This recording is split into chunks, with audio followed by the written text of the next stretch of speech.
हमारे प्यारे नबी हजरत मोहम्मद सल्लल्लाहु अलैहि वसल्लम की विलादत से पहले और बाद ऐसे वाकयात पेश आए थे कि जिन्हें सुनकर आंखों में आंसू आ जाते हैं।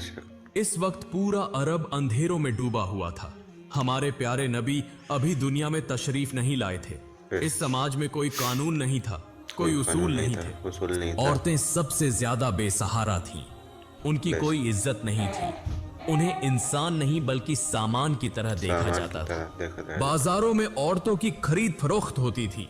समाज गंदगी और फहाशी से भरा हुआ था और औरतों पर जुल्म और सितम जारी था। सिर्फ यही नहीं, अगर किसी के घर बेटी पैदा होती तो वह अपनी ही बेटी को सहारा में ले जाकर खामोशी से रेत के नीचे एक मासूम जान को जिंदा दफन कर देता था। इसी तरह जुल्म, जबर और गंदगी के साथ अरब समाज चल रहा था। एक तवील इंतजार के बाद कई साल गुजर गए।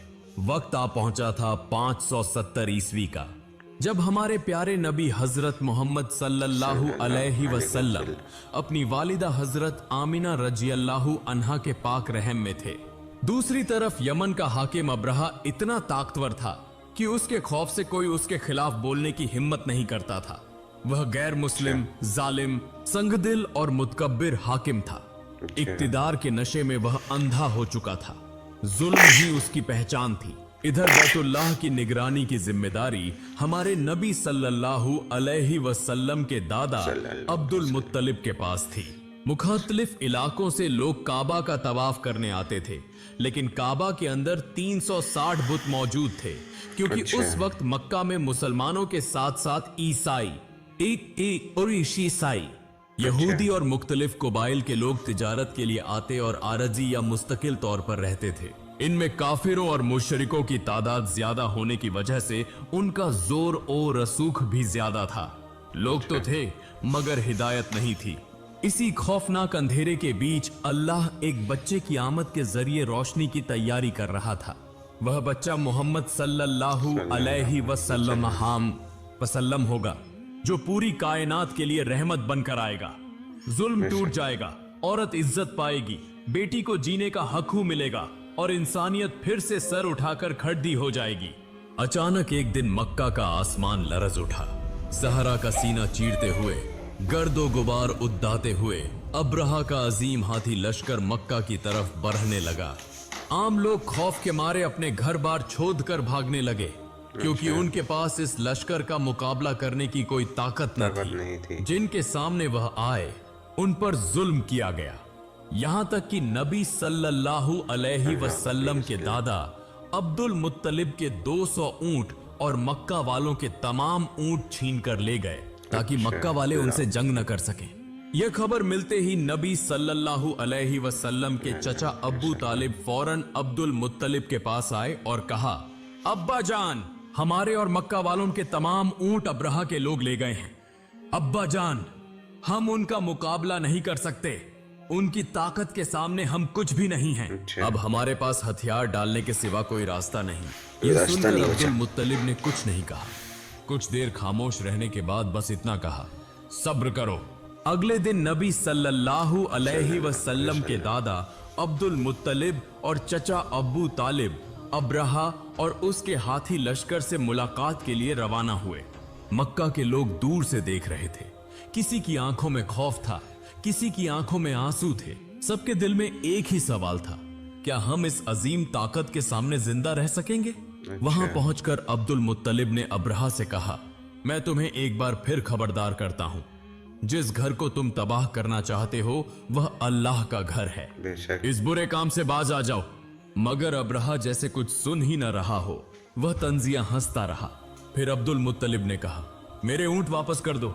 यह सुनकर अब्रहा हैरान रह गया और तंजी के साथ हंसते हुए बोला, मैंने सोचा था कि तुम अपने काबा को बचाने की बात करने आए हो, मगर तुम तो अपने ऊंटों की बात कर रहे हो। यह सुनकर दरबार में मौजूद लोग हंस पड़े। फिर अब्रहा ने कहा, मैं तुम्हारे इबादत खाने इस मुकद्दस काबा को तबाह कर दूंगा, जहां तुम्हारे बाप दादा इबादत करते थे। तुम्हारी इज्जत और वकार सब मिट्टी में मिला दूंगा, और तुम्हें इसकी कोई फिक्र नहीं, बल्कि तुम अपने ऊंटों के लिए आए हो। तब अब्दुल मुत्तलिब ने सर बुलंद करके कहा, मैं अपने ऊंटों का मालिक हूँ, इसलिए अपने ऊंट वापस लेने आया हूँ। लेकिन मक्का और काबा के मालिक अल्लाह हैं और मुझे पूरा यकीन है कि अल्लाह खुद अपने घर की हिफाजत करेगा। एक लम्हे के लिए पूरा माहौल सन्नाटे में आ गया, मगर यह बात सुनकर अब्रहा गुस्से से भड़क उठा और बोला, ठीक है, मैं भी देखना चाहता हूं कि तुम्हारा अल्लाह काबा की हिफाजत कैसे करता है। इसके बाद अब्दुल मुत्तलिब और अब्बू तालिब ऊंट लेकर वापस लौट आए। कुछ देर बाद अब्रहा ने अपने लश्कर को बुलाकर कहा, हम कल काबा को तबाह कर देंगे, देखते हैं कौन इसे बचाता है। 60,000 सिपाही और 13 हाथी तैयार करो। मक्का वापस आकर अब्दुल मुत्तलिब ने लोगों से कहा, तुम सब पहाड़ों में पनाह ले लो, काबा का मालिक खुद अपने घर की हिफाजत करेगा। चुनांचे अगले दिन अब्रहा 60,000 फौजियों और एक अजीम हाथी लश्कर के साथ मक्का की तरफ बढ़ने लगा। यह खबर मिलते ही दादा अब्दुल मुत्तलिब निहायत फिक्रमंद दिल के साथ काबा के सामने आ खड़े हुए। इधर जब हाथी काबा की हद में दाखिल हुए तो वह आगे बढ़ने से रुक गए। उनके पांव गोया पत्थर के हो गए थे, जैसे किसी चीज में अटक गए हों। तब अब्रहा और उसके सिपाहियों ने चालाकी से जबरदस्ती हाथियों का रुख दूसरी तरफ मोड़ दिया और उन्हें अच्छा अच्छा खाना खिलाया, और वह सारा खाना ऐन काबा के सामने बिखेर दिया। हाथी उस खाने के लालच में दोबारा काबा की तरफ बढ़ने लगे। इसी वक्त अब्दुल मुत्तलिब आंखों में आंसू लिए काबा के दरवाजे की जंजीर को मजबूती से पकड़ लेते हैं। काबा पर सर रखकर अल्लाह ताला के हुजूर रोते हुए दुआ करते हैं और कहते हैं, ए अल्लाह रब्बुल आलमीन, यह घर तेरा है और इसकी हिफाजत की जिम्मेदारी भी तेरी है। हम तो सिर्फ तेरे गुलाम और बंदे हैं, हमारे बस में कुछ भी नहीं रहा। अब तू ही इस घर की हिफाजत फरमा। यह दुआ अभी पूरी भी नहीं हुई थी कि अल्लाह ताला की रहमत से आसमान से सैकड़ों अबाबील परिंदे मक्का की तरफ लपकने लगे। हर परिंदे के पास 3-3 कंकर थे, एक चोंच में और 2 पंजों में।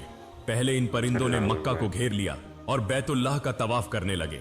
फिर वह तेजी से अब्रहा के अजीम हाथी लश्कर और उसके सिपाहियों की तरफ बढ़े। यह देखकर दादा अब्दुल मुत्तलिब को यकीन हो गया कि आज कोई ताकत काबा को नुकसान नहीं पहुंचा सकती। अल्लाह ने उनकी दुआ कबूल फरमा ली है। फिर उन्हीं अबाबिल परिंदों ने अपने पास मौजूद कंकर बारिश की तरह हाथी लश्कर पर बरसा दिए। हर कंकर इस तरह सिपाहियों के जिस्मों को चीरता हुआ अंदर घुस जाता कि वह फौरन हलाक हो जाते। यह मंजर इतना खौफनाक था कि बाकी सिपाही भागने की कोशिश भी न कर सके। कंकरों की जरब से 60,000 सिपाही और 13 हाथी हलाक हो गए। यहां तक कि खुद अब्रहा भी वहीं मौत के मुंह में चला गया। इस तरह अल्लाह ताला ने उस दिन काफिरों के हाथों से बैतुल्लाह की हिफाजत फरमाई। कुरान पाक में अल्लाह ताला ने इस वाक़ये का जिक्र सूरह ए फील में फरमाया है। क्या तुमने नहीं देखा कि तुम्हारे रब ने हाथी वालों के साथ क्या सुलूक किया? क्या उसने उनकी चाल को नाकाम नहीं बना दिया और उन पर झुंड के झुंड अबाबील परिंदे भेज दिए जो उन पर कंकर फेंकते थे। फिर उसने उन्हें खाए हुए भूसे की तरह कर दिया। इस वाकये के तकरीबन 2 महीने बाद लोग अपने अपने कामों में मसरूफ थे, मगर पूरी कायनात में खुशी की एक लहर दौड़ गई। क्या अल्लाह रब्बुल आलमीन ने ऐलान फरमा दिया हो कि दोनों जहां के बादशाह रहमतुल लिल आलमीन इस दुनिया में तशरीफ लाने वाले हैं। यह खबर सुनकर गोया जानवर और परिंदे खौशी से झूम उठे, दरख्त खौशी से सरशार हो गए, चांद और सूरज खुश हुए, हां तक कि समंदर, पहाड़ और दरिया भी खुशी में झूम उठे। सिर्फ यही नहीं बल्कि जिन्नात भी खुशी मना रहे थे।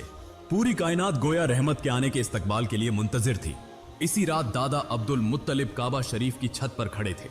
अचानक उन्होंने देखा कि आसमान में नूर की एक चमकती हुई रोशनी जाहिर हुई जो अरब से लेकर मशरिक तक पूरी दुनिया में फैल गई। यह देखकर वह हैरान रह गए। वह फौरन वहां से दौड़ते हुए नीचे आए। नीचे आकर देखा कि काबा शरीफ के अंदर मौजूद 360 बुत खुद ब खुद टूटकर गिर रहे हैं। फिर काबा से बाहर निकलकर देखा कि कूफा और शाम के दरमियान एक मकाम पर पानी बहने लगा है। हालांकि कई बरसों से वहां पानी का नाम और निशान न था। फिर अचानक अब्दुल मुत्तलिब की नजर अपने घर की तरफ पड़ी। उन्होंने देखा कि उनके घर से बहुत ज्यादा नूर की रोशनी निकल रही है। यह देखकर वह हैरान हो गए। फौरन घर के दरवाजे पर पहुंचे तो देखा कि मां आमिना की गोद में एक खूबसूरत बच्चा पैदा हुआ है जिसके जिस्म से सिर्फ नूर ही नूर निकल रहा है। यह देखकर अब्दुल मुत्तलिब की आंखों में खुशी के आंसू आ गए, क्योंकि पूरे अरब की तारीख दुनिया में नूर की रोशनी लेकर हमारे प्यारे नबी हजरत मोहम्मद सल्लल्लाहु अलैहि वसल्लम तशरीफ ले आए थे। प्यारे नबी सल्लल्लाहु अलैहि वसल्लम की वालिदा मां आमिना के पास दूध नहीं था, इसलिए वह फिक्रमंद हो गईं कि बच्चे मोहम्मद सल्लल्लाहु अलैहि वसल्लम को दूध कैसे पिलाएं। इसी दरमियान किसी ने कहा, मैं एक औरत को जानता हूं, अगर वह आ जाए तो यह मसला हल हो जाएगा। सब इस बात पर राजी हो गए। चुनांची एक औरत को बुलाया गया जो अब्बू लहब की बीवी की लौंडी थी। उसने सबसे पहले नबी सल्लल्लाहु अलैहि वसल्लम को दूध पिलाया, मगर अब्बू लहब की बीवी बहुत मुतकब्बिर थी। उसने अपनी लौंडी से कहा, आइंदा तुम कभी भी मोहम्मद को दूध नहीं पिलाओगी। जब नन्हे नबी सल्लल्लाहु अलैहि वसल्लम दूध न पा सके और शदीद भूख में मुब्तिला हो गए तो यह देखकर दादा अब्दुल मुत्तलिब को बहुत दुख हुआ। वह फौरन अबू लहब के पास आए और कहा, तुम मोहम्मद को दूध पीने से क्यों रोक रहे हो? वह बहुत भूखा है। अबू लहब ने जवाब दिया, वह लौंडी मैंने अपनी बीवी को तोहफे में दी थी, इसलिए उसकी मालिक मेरी बीवी है। यह सुनकर अब्दुल मुत्तलिब ने कहा, तुम मोहम्मद के चचा होकर ऐसी बात कर रहे हो, जबकि मैं तो हमेशा मोहम्मद के लिए अपनी जान देने को तैयार हूँ। एक तरफ यह दुख था और दूसरी तरफ यहूदी मजहबी उल्मा एक जगह बैठकर गुफ्तगू कर रहे थे। उनमें से एक ने कहा, हमारी मजहबी किताबों में मोहम्मद का नाम दर्ज है। उस रात जो नूर की रोशनी हमने देखी है, इससे मालूम होता है कि वह आखिरी नबी मोहम्मद इस दुनिया में आ चुके हैं। मेरा ख्याल है कि यही वह बच्चा है जिसका जिक्र हमारी किताबों में है। यह सुनकर वहां मौजूद तमाम यहूदी उल्मा हैरान रह गए और साजिशों में लग गए, क्योंकि वह चाहते थे कि आखिरी नबी उनकी नस्ल में पैदा हो, मगर ऐसा न हुआ। उन्होंने कुछ खास जासूसों को पैसे देकर रवाना किया ताकि वह किसी भी तरह इस बच्चे को तलाश करें और उसे खरीद लें। इस जमाने में अरबों का यह रिवाज था कि बच्चे की पैदाइश के बाद उसे दूध पिलाने और सहारा की आजाद फजा में परवरिश के लिए बद्दू औरतों के हवाले कर दिया जाता था और एक मुकर्ररा मुद्दत के बाद वापस ले लिया जाता था। इसकी एक वजह यह भी थी कि बच्चों को खालिस अरबी जबान सिखाई जाए। इसके बदले बद्दू औरतों को अच्छी खासी रकम दी जाती थी। हर साल एक बार बद्दू औरतें मक्का आती थीं ताकि बच्चों को गोद ले सकें। इधर एक औरत तपते हुए सहरा से ऊंट के साथ बच्चा गोद लेने के लिए मक्का की तरफ रवाना हो चुकी थी। हर साल की तरह इस बार भी बहुत से जोड़े मक्का आए थे। जब यह औरत और उसका शौहर मक्का पहुंचे तो उनका ऊंट बहुत ज्यादा थका हुआ और खराब हालत में था। यह देखकर उसके शौहर ने कहा, देखो, इस ऊंट के साथ हम घर वापस नहीं जा सकते, इसलिए बेहतर है कि इसे बेच दें। यह कहकर उसने कुछ पैसों के अऊ वह ऊंट बेच दिया और फिर दोनों बच्चा गोद लेने के लिए इधर उधर तलाश करने लगे, मगर उन्हें कोई ऐसा बच्चा न मिला जिसे वह गोद ले सकें। इस पर वह बहुत दिल गिरफ्ता होकर एक जगह खड़े हो गए। इसी वक्त एक कसाई उस ऊंट को ज़ब्ह करने वाला था। एन इसी लम्हे ऊंट उठा और दौड़ता हुआ नबी सल्लल्लाहु अलैहि वसल्लम के घर में दाखिल हो गया। यह देखकर वह औरत भी ऊंट के पीछे पीछे नबी सल्लल्लाहु अलैहि वसल्लम के घर में दाखिल हो गई। उस वक्त नबी सल्लल्लाहु अलैहि वसल्लम की वालिदा आमिना प्यारे नबी सल्लल्लाहु अलैहि वसल्लम को गोद में लिए खड़ी थी। उस औरत को बहुत थका हुआ और भूखा देखकर उन्हें बहुत तरस आया और उन्होंने कहा, आप पहले मेरे घर के अंदर आ जाएं और कुछ खाना तनावुल करें। यह कहकर वह उन्हें अपने घर के अंदर ले गई। जब वह औरत अपने बच्चे को झूले में लिटाने लगी तो उनकी नजर बच्चे मोहम्मद सल्लल्लाहु अलैहि वसल्लम पर पड़ी, जिनके जिस्म से नूर की रोशनी चमक रही थी। यह देखकर उस औरत ने नबी सल्लल्लाहु अलैहि वसल्लम को गोद में उठा लिया। नन्हे नबी सल्लल्लाहु अलैहि वसल्लम बहुत भूखे थे। यह देखकर उस औरत ने उन्हें अपना दूध पिलाया। यही औरत नबी सल्लल्लाहु अलैहि वसल्लम की दूध मां हलीमा थी। इसके बाद नबी सल्लल्लाहु अलैहि वसल्लम के दादा अब्दुल मुत्तलिब और वालिदा आमिना ने कहा, हमारे पास ज्यादा माल न होने की वजह से कोई इस बच्चे को गोद लेने पर आमादा नहीं हुआ, इसीलिए अब तक यह बच्चा हमारे पास ही है। अगर आप चाहें तो इस बच्चे की परवरिश कर सकती हैं। आखिरकार माँ हलीमा और उनके शौहर राजी हो गए। अगरचे माँ आमिना को बहुत दुख हुआ, लेकिन उन्होंने बच्चे मोहम्मद सल्लल्लाहु अलैहि वसल्लम को परवरिश के लिए माँ हलीमा के हवाले कर दिया। अगरचे वह ज्यादा माल न दे सकी, मगर उन्होंने 2 ऊंट और एक गधा उन्हें दे दिया। फिर जब हलीमा अपने घर के करीब पहुंची तो बारिश शुरू हो गई।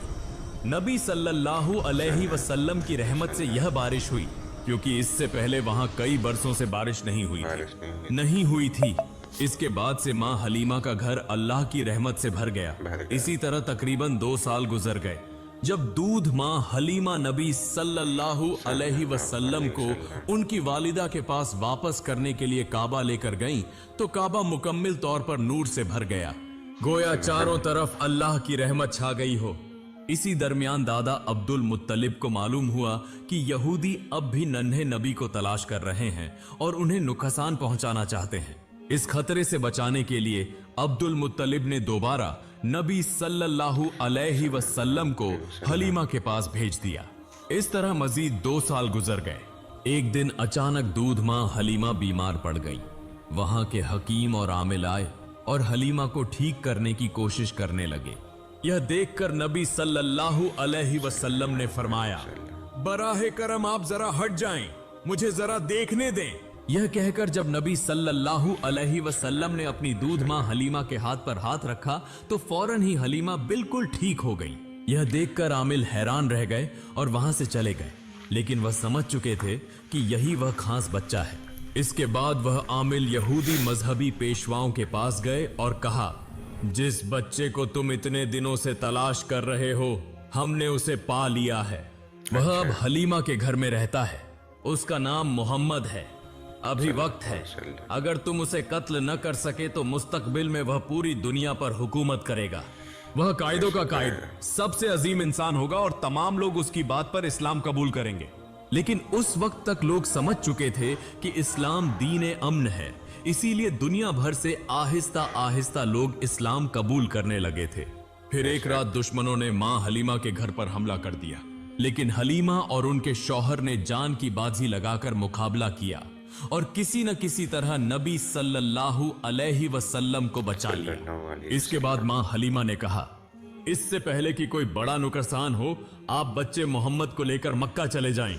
हलीमा के शौहर नबी सल्लल्लाहु अलैहि वसल्लम को लेकर मक्का के एक पहाड़ की तरफ रवाना हो गए।